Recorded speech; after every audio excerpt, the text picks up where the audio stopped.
Selamat pagi. Assalamualaikum warahmatullahi wabarakatuh. Shalom, Om Swastiastu, Namo Buddhaya, Salam Kebajikan. Baik, saat ini saya akan memaparkan materi perkuliahan sekaligus perkenalan diri dalam rangka sertifikasi dosen tahun 2026. Namun sebelumnya saya mau memperkenalkan diri. Baik, nama saya Elvis Salou. Saat ini jenjang pendidikan terakhir saya adalah doktor dari Universitas Gadjah Mada. Saya menempuh S1 di Universitas Kristen Duta Wacana, S2 di Universitas Gadjah Mada, S3 di Universitas Gadjah Mada. Dan saya juga telah menyelesaikan pendidikan insinyur saya di Universitas Gadjah Mada. Saat ini saya akan memaparkan mata kuliah yang berjudul atau yang berkaitan dengan kebudayaan dan pariwisata Indonesia. Jadi secara resmi nama mata kuliahnya adalah Kebudayaan dan Pariwisata Indonesia. Kami selaku tim dosen telah menyusun rencana pembelajaran semesternya dengan beberapa detail yang telah kami siapkan untuk ditempuh mahasiswa semester 1 pada program studi pariwisata Institut Teknologi dan Bisnis Kristen Bukit Pengharapan. Nah, mata kuliah ini rencananya dilakukan dalam 16 kali pertemuan. Nah, 16 pertemuan ini kami melakukan pendekatan project based learning. Jadi akan ada kombinasi-kombinasi project yang diberikan terhadap mahasiswa agar pembelajarannya lebih bervariasi seperti itu. Kemudian saya akan menjelaskan beberapa hal berkaitan dengan mata kuliah Kebudayaan dan Pariwisata Indonesia ini. Yang pertama, CPL Prodi atau program studi yang dibebankan pada mata kuliah ini kurang lebih ada beberapa, nanti akan saya sampaikan satu persatu. Yang pertama, mata kuliah ini CPL-nya adalah menghargai keanekaragaman budaya, pandangan agama, dan kepercayaan serta pendapat temuan orisinil orang lain. Lalu kemudian yang kedua adalah bekerja sama dan memiliki kepekaan sosial terhadap masyarakat dan lingkungan. Lalu yang ketiga, menginternalisasi nilai-nilai integritas, responsif, terpercaya, profesional. Dalam hal ini kita akan dalam mata kuliah ini juga kami akan membicarakan mengenai Global Code Ethic for Tourism. Ya, ini satu kode etik pariwisata internasional yang juga akan saya berikan kepada mahasiswa. Lalu kemudian dengan berkepribadian Indonesia dalam menjalankan tugas. Jadi ini ditekankan kepada mahasiswa. Lalu kemudian ada juga capaian program studi yang dibebankan adalah mampu mengembangkan nilai profesionalisme dalam bisnis pariwisata dengan menunjukkan prinsip keberlanjutan. Hal ini akan kami tekankan pada beberapa pertemuan dalam mata kuliah ini. Lalu kemudian berpikir logis, kritis, sistematis, inovatif, lalu kemudian menunjukkan kinerja mandiri, menganalisis dan mengevaluasi data kepariwisataan, ini hal yang penting juga. Lalu kemudian ada komunikasi, presentasi, riset dan teknologi, lalu kemudian merencanakan pengembangan produk wisata. Lalu kemudian ada kurang lebih ada sub CPMK dan juga ada beberapa kemampuan akhir yang diharapkan dari mata kuliah ini. Lalu kemudian secara singkat saya akan membagikan deskripsi singkat mata kuliah ini. Yang pertama, Kebudayaan dan Pariwisata Indonesia merupakan mata kuliah yang membahas hubungan antara kebudayaan di Indonesia dan pengembangan pariwisata sebagai bagian dari identitas masyarakat Indonesia. Kemudian ini juga akan dikaitkan dengan daya tarik wisata, pembangunan destinasi berkelanjutan, dan juga warisan-warisan budaya yang ada di Indonesia. Lalu kemudian mata kuliah ini akan memberikan pemahaman dan konsep dasar mengenai identitas dan kebudayaan, ya. Kemudian karakteristik wisata budaya, kemudian budaya berwujud dan budaya tak berwujud, tangible and intangible heritage, ya.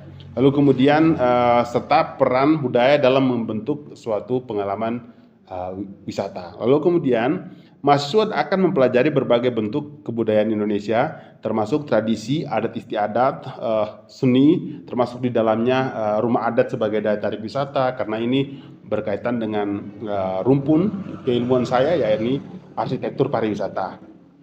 Lalu kemudian seni, kemudian representasi budaya, kemudian masyarakat dan daya tarik wisata. Selain itu, mahasiswa juga akan menganalisis peluang, tantangan, dan dampak strategi pengembangan pariwisata budaya berdasarkan prinsip-prinsip keberlanjutan, pelestarian budaya, etika pariwisata, dan pemberdayaan masyarakat. Nah, mata kuliah ini akan ditekankan pada penajaman kemampuan mahasiswa untuk melihat daya tarik wisata budaya yang berkaitan dengan heritage tourism, yang berkaitan erat dengan arsitektur pariwisata, permukiman wisata, desa wisata, kemudian perencanaan kawasan wisata, melihat bagaimana sebuah kawasan wisata itu dikembangkan secara utuh dengan pendekatan cultural.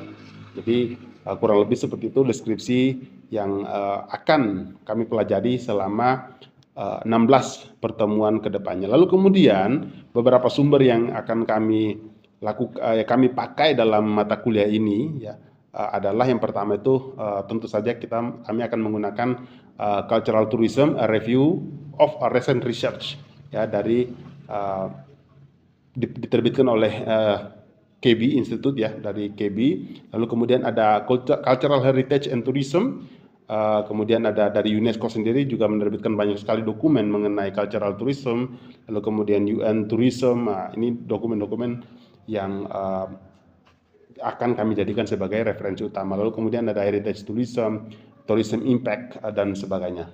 Nah, dalam 15 pertemuan ini ada 16 pertemuan, kemudian ada UTS dan UAS. Nah, pada beberapa kesempatan kami telah melakukan fieldwork, pembelajaran langsung di lapangan guna melihat perkembangan misalnya candi, museum, lalu kemudian ada juga rumah adat, permukiman, desa wisata, dan sebagainya. Jadi inilah yang akan kami berikan kepada mahasiswa sebagai ilmu atau sebagai materi pengkayaan terhadap pemahaman mahasiswa.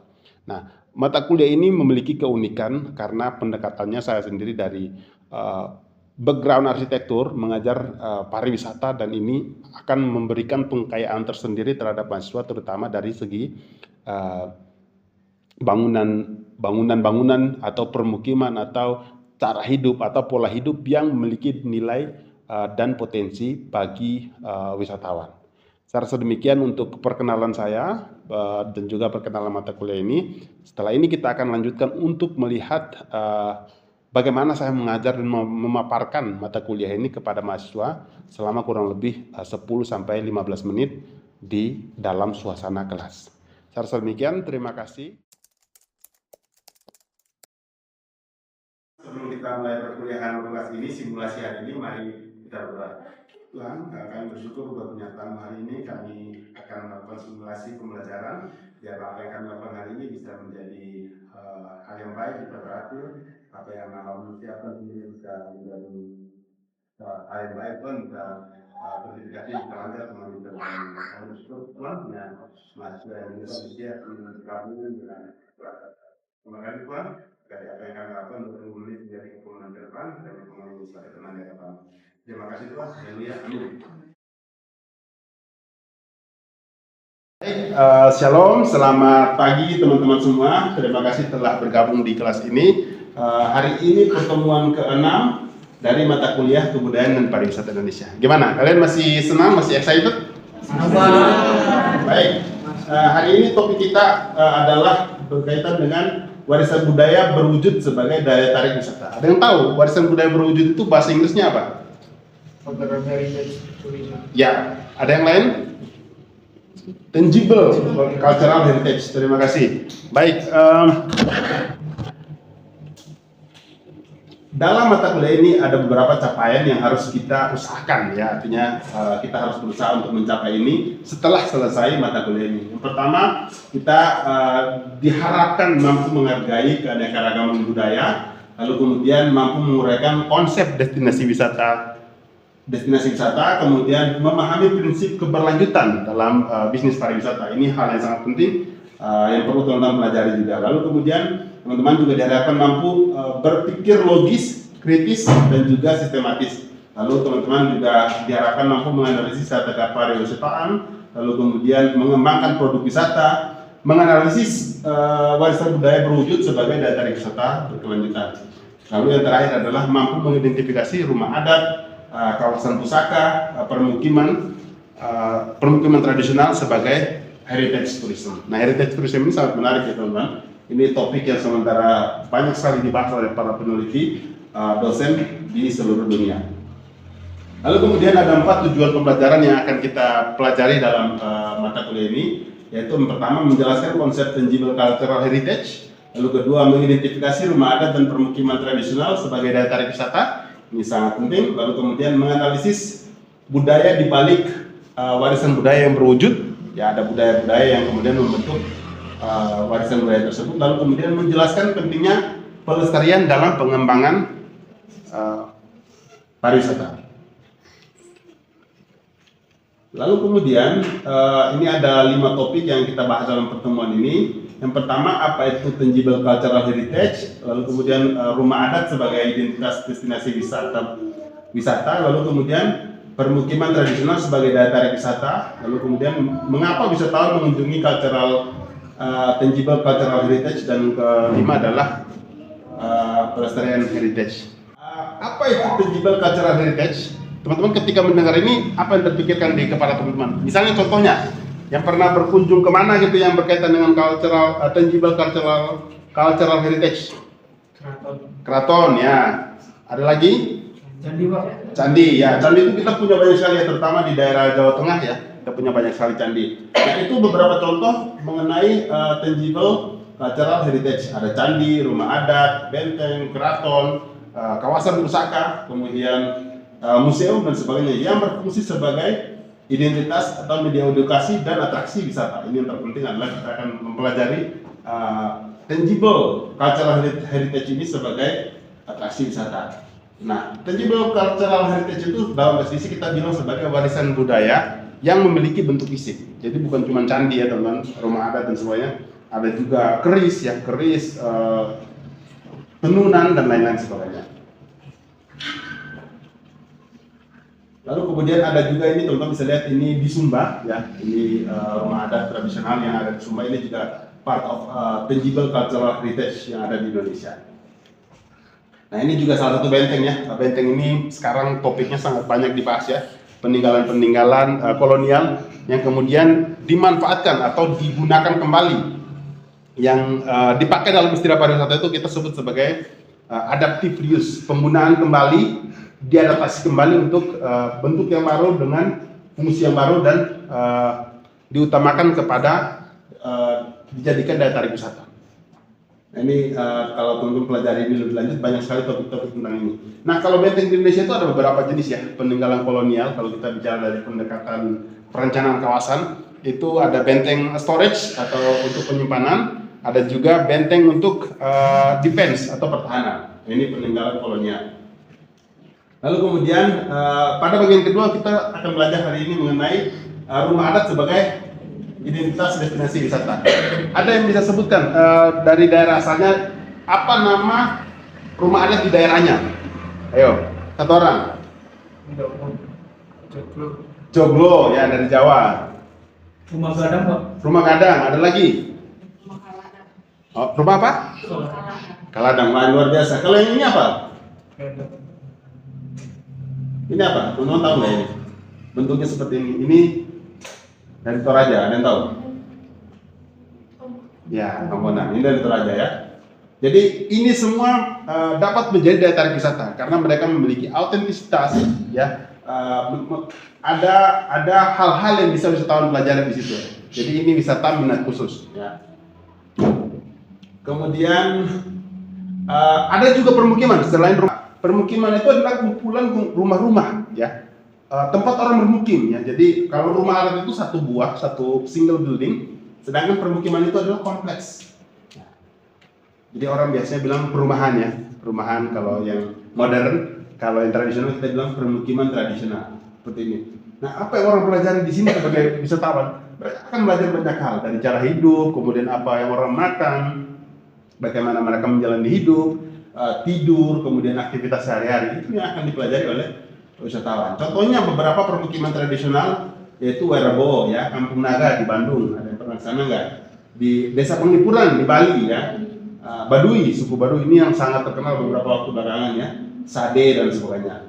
Lalu kemudian di sana ada keunikan ruang ya, aktivitas masyarakat ya, pengalaman wisata, kemudian pelestarian adat dan sebagainya, itu dapat menjadi daya tarik tersendiri bagi wisatawan Nusantara maupun wisatawan mancanegara. Kita bicara seperti ini, segmentasinya itu terutama wisatawan mancanegara ya teman-teman ya, karena mereka belajar hal baru, mereka melihat hal baru. Karena seperti ini, teman-teman ke Eropa mungkin tidak pernah ketemu yang seperti ini. Inilah kita sebut sebagai autentisitas. Ini di Penglipuran ya, contohnya seperti ini di Bali. Lalu kemudian mengapa wisatawan mengunjungi tangible cultural heritage? Ya, ada 5 alasan. Yang pertama yang tadi saya sudah sebutkan, keasliannya atau authenticity-nya. Wisatawan mencari sesuatu yang asli, ya, terjaga dan tidak dibuat-buat. Lalu kemudian ada keunikan budaya juga. Jadi setiap warisan budaya memiliki ciri khas. Jadi ciri khas di Werebo tidak akan kita temukan di, misalnya di mana? Di Batam atau di ciri khas yang ada di Jawa Tengah. Kita tidak akan temukan di Mentawai seperti itu, atau kita temukan ciri khas di Jawa Tengah kita tidak akan temukan di Sumba. Itu yang kita sebut sebagai keunikan ya.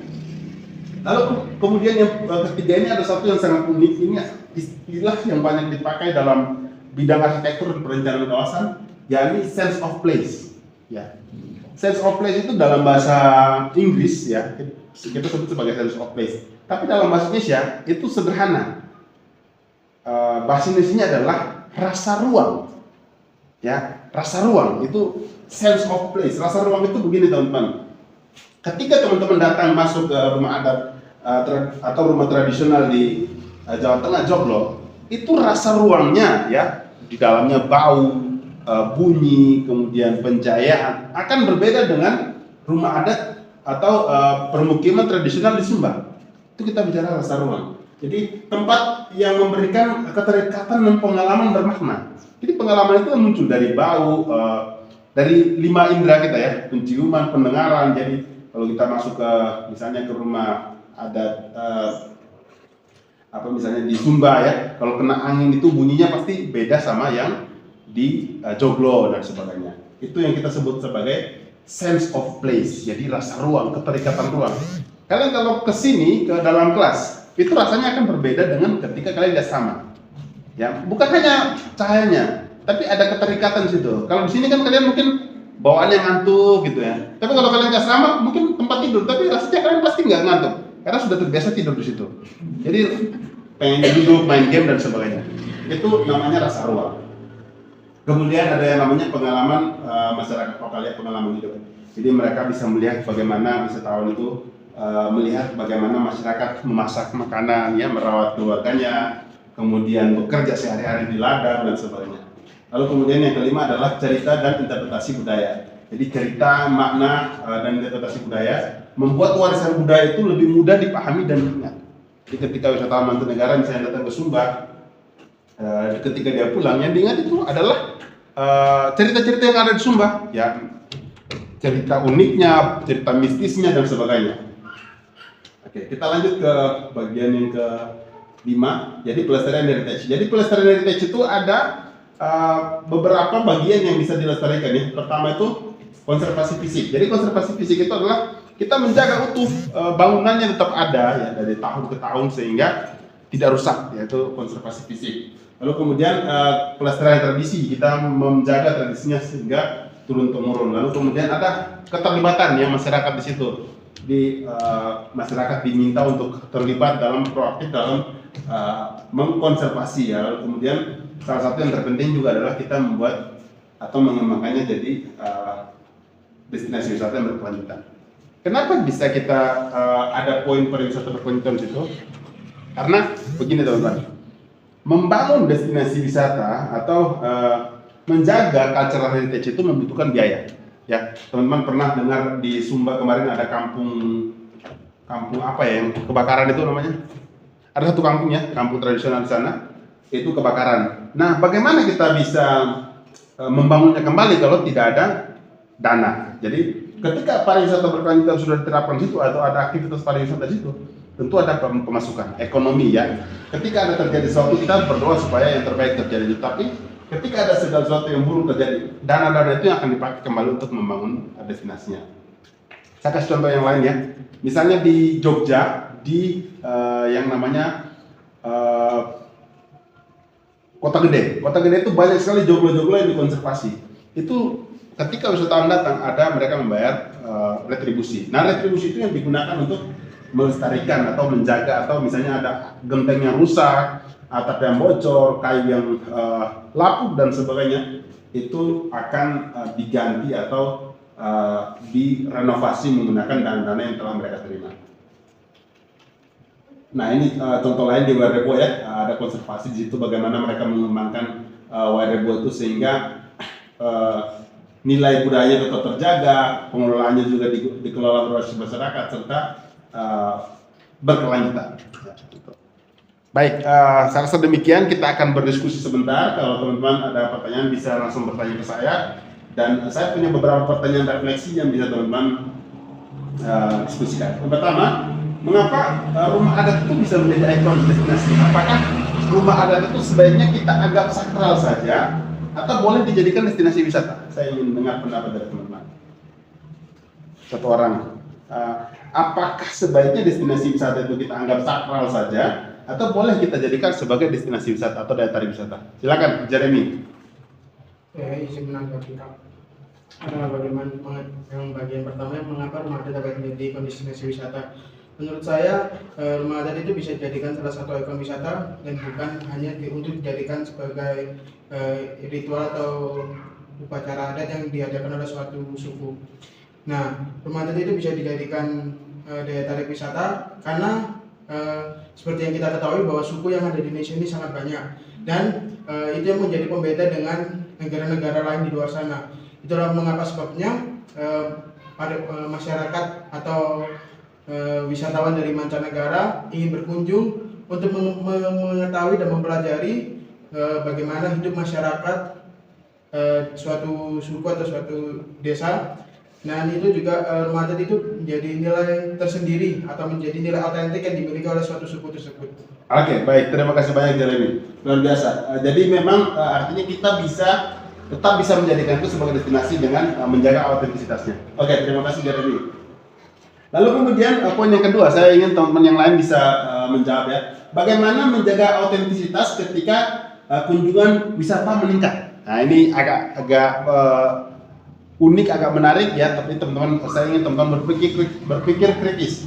Karena semakin banyak kunjungan itu, kebanyakan wisatawan itu kadang nakal ya. Beberapa kejadian di Bali itu ada wisatawan yang meludah ke sumur yang sakral ya, seperti itu. Kemudian ada yang menggunakan minuman keras di tempat-tempat yang seharusnya sakral dan sebagainya. Nah, teman-teman, kira-kira bagaimana sih menjaga autentisitas itu agar destinasi wisata yang berkaitan dengan budaya itu tetap terjaga? Ada yang punya pendapat? Misalnya penegakan hukum dan sebagainya. Selain itu, ada nggak yang punya pendapat? Oke, saya kasih contoh ya. Misalnya di Baduy, ya teman-teman tahu Baduy, itu mereka punya zonasi, ya zona ini boleh dikunjungi, ini boleh dikunjungi, tapi tanpa gadget dan sebagainya.